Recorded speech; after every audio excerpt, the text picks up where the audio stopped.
M City Condominiums is a high-rise condominium community located at Burnhamthorpe Road, which you see here, and Confederation Parkway in the city center of Mississauga, Ontario, in Canada.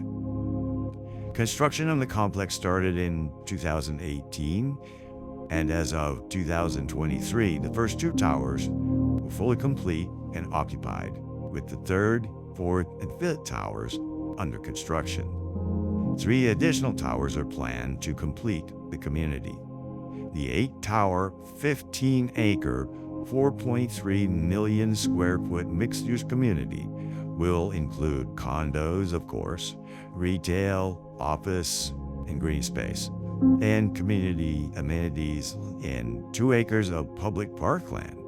The tallest tower, M3, which is what we're climbing here, has 81 stories and will be of an estimated 260 meters tall, making it the tallest building in Mississauga and the tallest building in Canada outside of Toronto. It'll be the 6th tallest in Canada.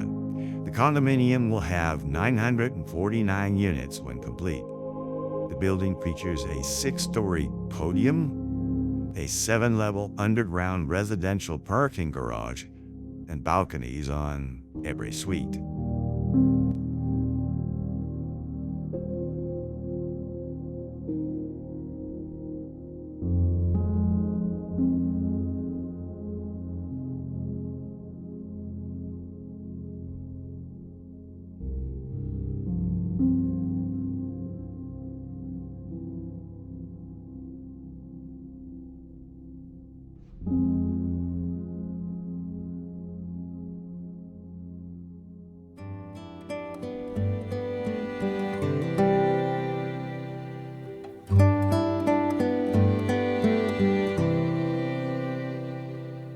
M3's indoor and outdoor amenities include a fitness center, an indoor saltwater infinity pool with an outdoor sun deck, an outdoor living room with a TV, private dining room and kitchen, a screening room, private event space, as well as a kids' playground, splash pad, and games area.